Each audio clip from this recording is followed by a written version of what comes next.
चलिए, तो बहुत बहुत स्वागत है आपका आपके अपने चैनल पे और हमारे चैनल पे जिसका नाम है स्टॉक आनंद। और मैं आप लोगों के सामने अभिषेक आनंद फिर से अपना डिस्कशन को स्टार्ट करते हैं। डिस्कस क्या करेंगे?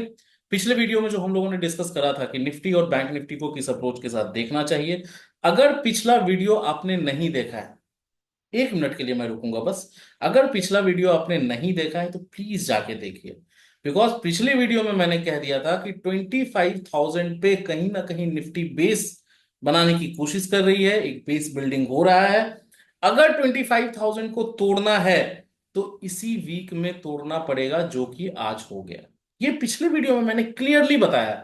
अगर इस वीक में 25,000 नहीं टूटता है और जो बेस बिल्डिंग चल रही है अगर वो चलता रहता है, फिर आपको 27,000 26,300 ऑल टाइम हाई के तरफ जाने से कोई नहीं रोक पाएगा, as per the pattern, as per the structure, as per our analysis.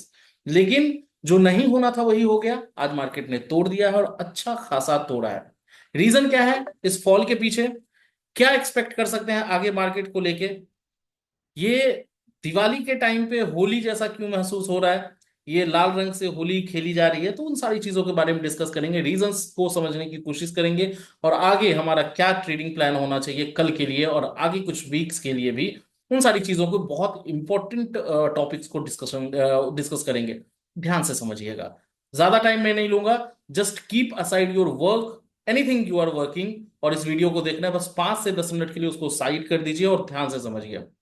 कुछ इंपॉर्टेंट चीजें हैं एनालिसिस करने से पहले, चार्ट पे जाने से पहले, क्या हमारा लाइव मार्केट में डिस्कशन था उसको समझने से पहले, ये हम एक बार देख लेते हैं कि हमारा आज का डिस्कशन क्या था।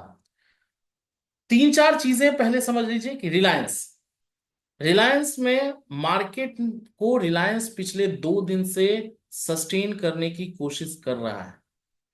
कल भी एक गिरावट थी, आज भी एक गिरावट थी, लेकिन फिर भी रिलायंस ने, मार्केट में ओवरऑल गिरावट होने के बावजूद रिलायंस अपने आप को स्टेबल कर रहा है और मार्केट को संभालने की बहुत ज्यादा कोशिश कर रही है, जद्दोजहद चल रहा है।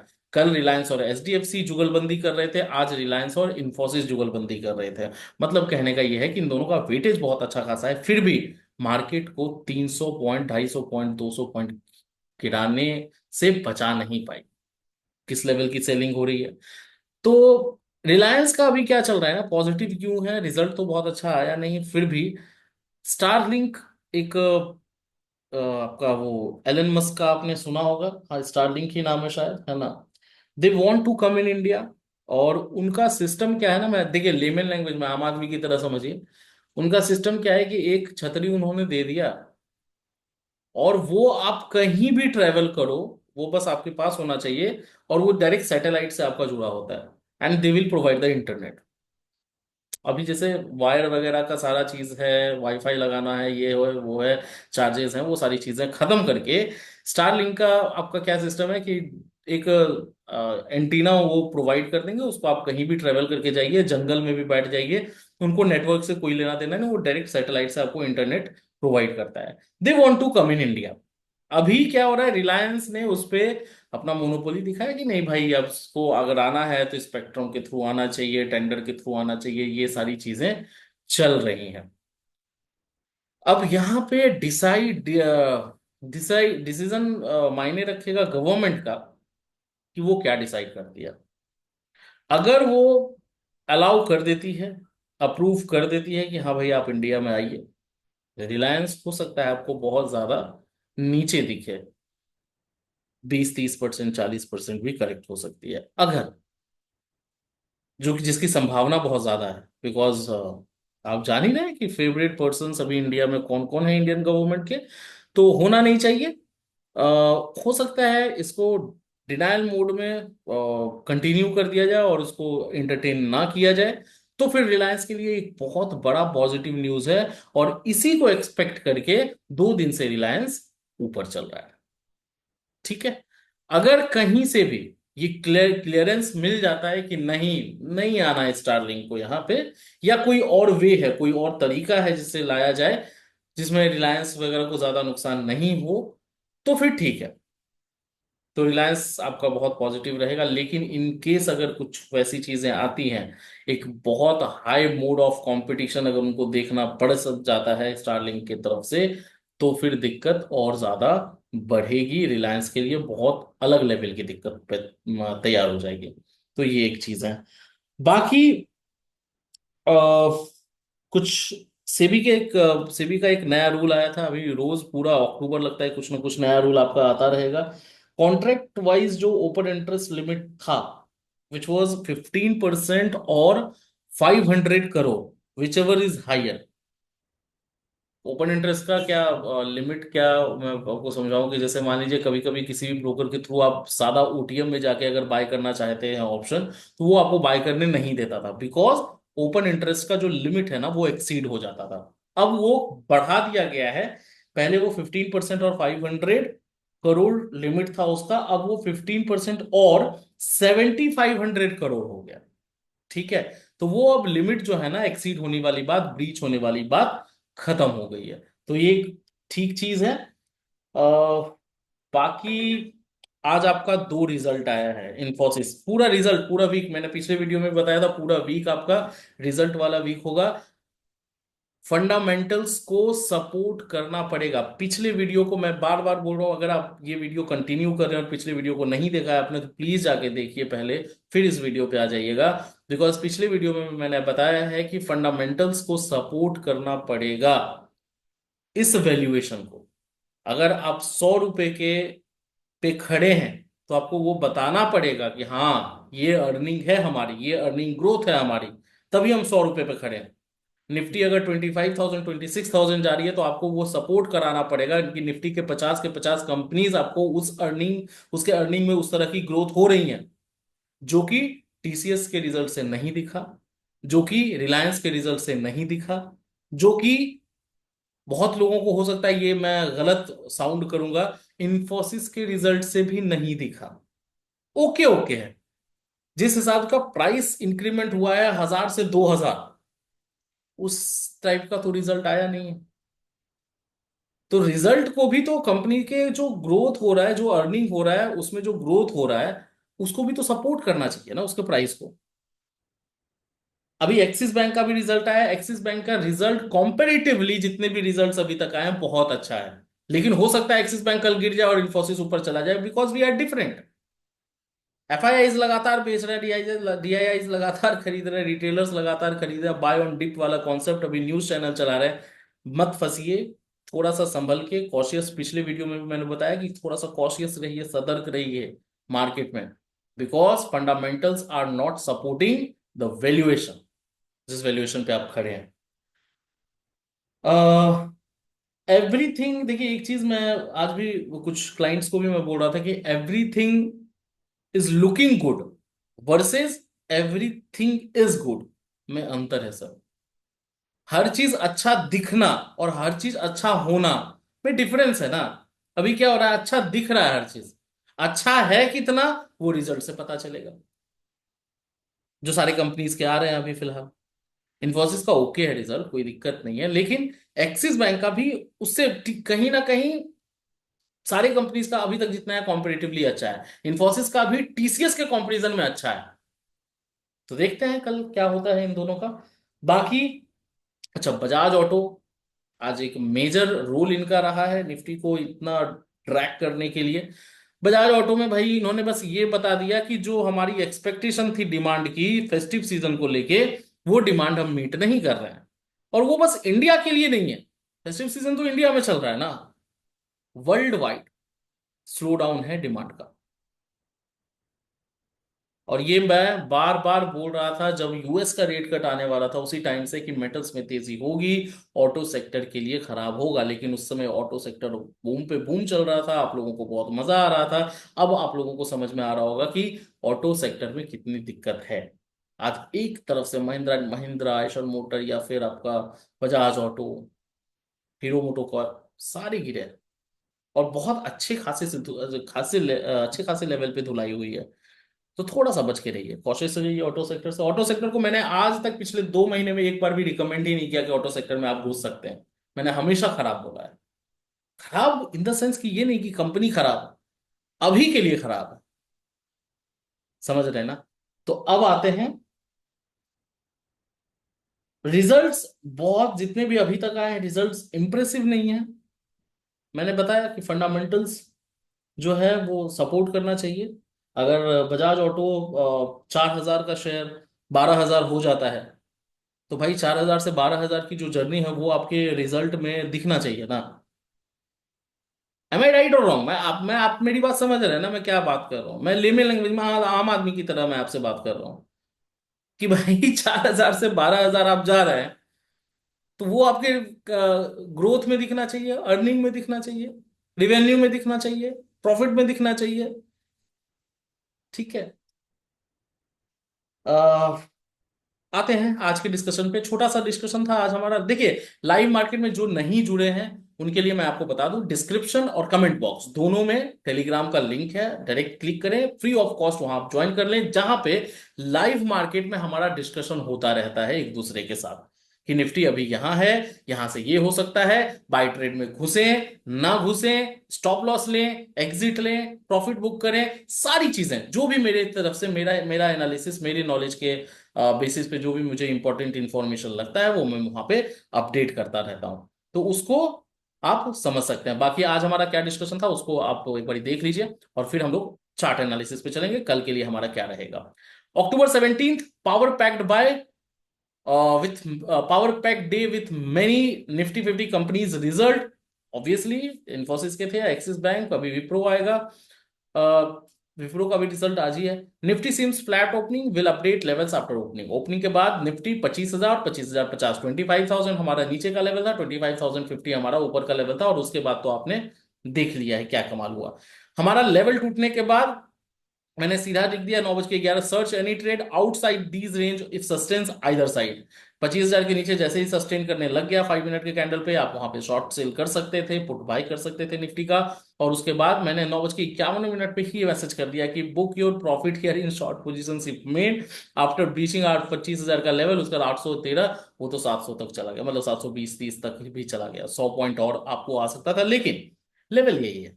आप बॉटम पे एकदम अपना प्रॉफिट नहीं बुक कर सकते। अगर आपने सेल करा है तो सेफर है, वहां से बाउंस बैक कर जाएगा तो वो अच्छी बात नहीं है। तो 9:51 पे हमारा प्रॉफिट यहाँ पे बुक हो गया। एक ऑब्जर्वेशन कॉल था इंट्राडे के लिए, सेल वीडीएल 482, 482 वीडीएल का प्राइस आप जाके देखें। 11:29 के बाद वीडीएल में क्या हुआ है, 482 पे रिकमेंडेड था कि इसको आप सेल कर सकते हैं। एसएल आपका 486 का होगा, एसएल गया नहीं, और टारगेट आपका 472 का होगा। चाहिए देखिए एक बार टारगेट अचीव हुआ है या नहीं हुआ है। 11:29, 11:29 का ये मैसेज है। Buy C plus MP 1557 with SL of 1549, और टारगेट आपका 1573। हो सकता है ये टारगेट आपका अचीव ना हुआ हो, इसके भी चार्ट को आप जाके देखें। 11:29 के बाद आप देखें किस तरह से इसका प्राइस, इसमें भी एक अच्छी खासी मूवमेंट ऊपर की तरफ आई थी। अब उसके बाद आप लोग कुछ गुमराह ना हो जाए, बाय ट्रेड में ना घुस जाए कि मार्केट बहुत गिर गया, इसलिए मैंने आपको मैसेज कर दिया 11:31 पे कि भैया 24,820 in Nifty and 51,300 in bank Nifty के ऊपर सस्टेन करे तभी कोई बाय ट्रेड एग्जीक्यूट करिएगा, नॉट बिफोर दैट। और अगर भूल से भी कोई फंसे होंगे ना कि देखते हैं बहुत गिर गया है, थोड़ा तो बाउंस बैक करेगा, फंस गए होंगे। ठीक है। ये तो आपका बिग ब्रेकिंग है, hyundai का आईपीओ जो ग्रे मार्केट में इसका जो है वो फॉल टू जीरो, 1,000 से डायरेक्ट जीरो पे हो गया है। The biggest destruction in history of IPO. तो अगर आप लोगों ने अप्लाई किया है थोड़ा सा सतर्क रहे। ठीक है। आज के डिस्कशन पे आते हैं विदाउट वेस्टिंग आवर टाइम। और आज का हमारा डिस्कशन क्या होगा, सिंपल रखिए चीजों को। निफ्टी के लिए हमारा जो लेवल होगा ना, अच्छा निफ्टी को देखने से पहले ना एक बहुत इंपॉर्टेंट चीज मैं आपको दिखाना चाहता हूँ। डेली चार्ट पे ध्यान से देखिए। सर कहाँ गए जितने भी लोग देख रहे हैं वीडियो, थोड़ा सा ध्यान से देखिए। ये डेली चार्ट है, ठीक है। और यहां पे एक मैं हॉरिजॉन्टल लाइन खींच देता हूं इन दोनों को मिला के, ठीक है। ये आपका 742 का लेवल है। ओके। ट्रेंड लाइन पे आते हैं, या एक पेंसिल यूज कर लेते हैं, ठीक है। यहां से ये जो लेवल हम लोगों ने किया है ये ऐसे, एंड देन फिर इसको हम लोग और ऊपर लेके चलते हैं, देन ऐसे, और फिर एक बाउंस बैक आया था, फिर ऐसे। इस पैटर्न को ना कहते हैं head and shoulder pattern in technical analysis. ये नेक लाइन है आपका।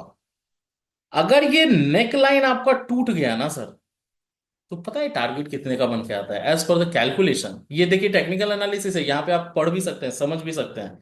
ये जो आपका रेंज है, ये आपका हो जाएगा टारगेट नीचे की तरफ। ये रेंज कितने का है, हॉरिजॉन्टल लाइन यहां भी खींच लेते हैं, ठीक है। मतलब मोटा मोटी 250 ही ले लेते हैं, 68 है। और ये आपका है 740, ठीक है। तो 740 टू 250, ऑलमोस्ट तीन दो 500 पॉइंट्स, राइट। 500 ही हो गया ना, 600। अब यहां से आप 600 घटा दें, तो इमीडिएट जो टारगेट आपका निकल के आएगा, ये यहां से 24,000 पे आपको डायरेक्ट लेके जाएगा।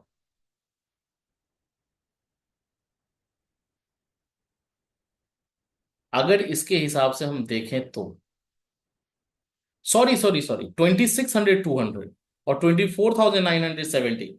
तो चलिए इसको हम 25,000 ही मान लेते हैं, ठीक है। 24,740 मतलब आप डेढ़ 250 पॉइंट इधर, और फिर आपका 1000, है ना, 1250, मतलब ऑलमोस्ट 1300 1400 पॉइंट। मतलब 1300 1400 पॉइंट, मतलब 23,200 या 23,000 का लेवल आपका ये टच हो सकता है। ये नीचे की तरफ जो होता है ना सर, ये आपका टारगेट बन के आ जाता है। This is called hidden shoulder pattern. ये आपकी नीचे की तरफ यहां तक गिरावट हो सकती है।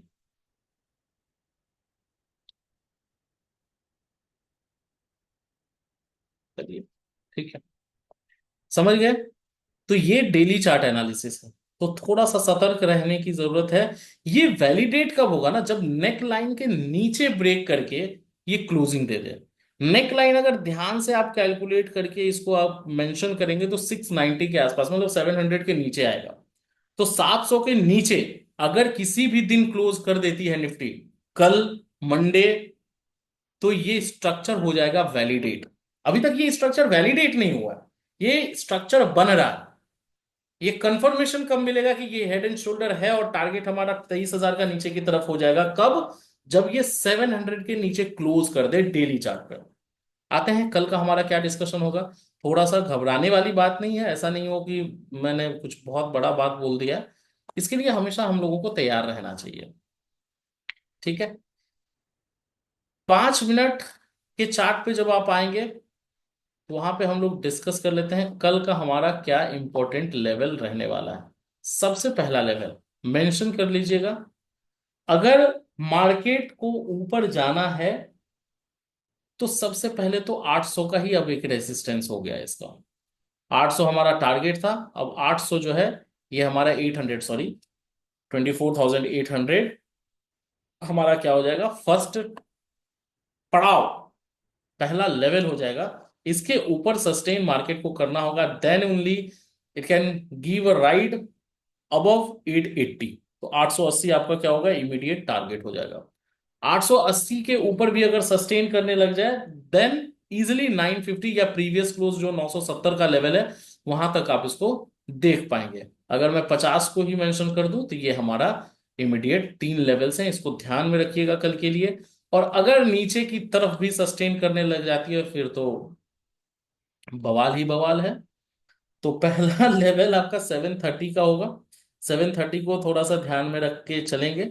730 के नीचे अगर सस्टेन करने लग जाए, तो 690 और 680 का लेवल लेके चलिएगा। छोटा ही टारगेट है, क्योंकि ये बहुत ही मेजर सपोर्ट है आज के लिए निफ्टी के लिए, मतलब कल के लिए निफ्टी के लिए मेजर सपोर्ट है। और उसके नीचे भी अगर सस्टेन करने लग जाते हैं, तो फिर तो दरवाजा आपका 23,000 के लिए खुल गया, और क्लोजिंग हो गई तब तो खुल ही गया। लेकिन इमीडिएट जो टारगेट आपका होगा, वो आप 600 से ज्यादा लेके ना चलें, ठीक है। कल कहीं ना कहीं, as per my analysis, as per my reading, एक गैप अप खुलना चाहिए। ज्यादा नहीं, गैप अप का मतलब ऐसा नहीं कि 100 200 पॉइंट। एक्सिस बैंक भी पॉजिटिव होनी चाहिए, इन्फोसिस भी पॉजिटिव होनी चाहिए, रिलायंस आपका पॉजिटिव है, तो मेजर वेटेज है इन सारे स्टॉक्स का निफ्टी में। तो कहीं ना कहीं 30 40 50 पॉइंट ऊपर खुलने की उम्मीद मैं ऐसा करता हूं। उसके बाद फिर लाइव मार्केट में देखेंगे, हो सकता है गिरावट हो सकता है ना हो सकता है यहां से मार्केट बाउंस बैक कर जाए, because we are on a very crucial support. और ये टूटेगा तो बहुत लंबा हम टूटेंगे नीचे की तरफ, 23,000 का टारगेट ओपन हो जाएगा। तो देखना पड़ेगा क्या है क्या नहीं है। इन्फोसिस के बारे में मैं आपको छोटा सा बात बता दूं कि रिजल्ट्स जस्टिफाइंग नहीं है, ओके है। ऊपर की तरफ मूवमेंट आ सकती है, बिकॉज टीसीएस के मुकाबले बहुत अच्छा है। नथिंग मच, जो रीडिंग है वो सारी चीजें ठीक है। एक्सिस बैंक कॉम्पेटिटिवली अभी तक जितने भी कंपनीज के रिजल्ट है वो अच्छा है, गुड ग्रोथ उन्होंने दिखाया है, नंबर्स भी बहुत अच्छे हैं। और एनपीए भी उनका ओवरऑल एनुअल बेसिस पे इम्प्रूव करा है उसमें। तो कुछ चीजें ये हैं। रेटिंग इन्फोसिस के लिए अगर मैं करना चाहूँ तो ओके ओके, एक्सिस के लिए गुड है, अच्छा रिजल्ट है। आज के लिए बस इतना ही, कल मिलते हैं लाइव मार्केट में। टेलीग्राम ज्वाइन कर लें, डिस्क्रिप्शन कमेंट बॉक्स दोनों में लिंक पड़ा हुआ है, वहां पे क्लिक करें, फ्री ऑफ कॉस्ट ज्वाइन कर लें। लाइव मार्केट में हमारा डिस्कशन होता रहेगा। होपफुली वीडियो आपको अच्छी लगती होंगी, आपके लिए बेनिफिशियल होती होंगी। लाइक इसलिए कर दिया करिए वीडियो को, और मिलते हैं कल लाइव मार्केट में। उम्मीद करता हूं आप लाइक कर दिया होगा आपने, और सब्सक्रिप्शन भी आपने करवाया होगा बहुत लोगों को, और आपने खुद भी सब्सक्राइब किया होगा। बहुत बहुत धन्यवाद गाइज, आप देख रहे थे स्टॉक आनंद, मैं था अभिषेक आनंद। मिलते हैं कल लाइव मार्केट में। बहुत बहुत धन्यवाद।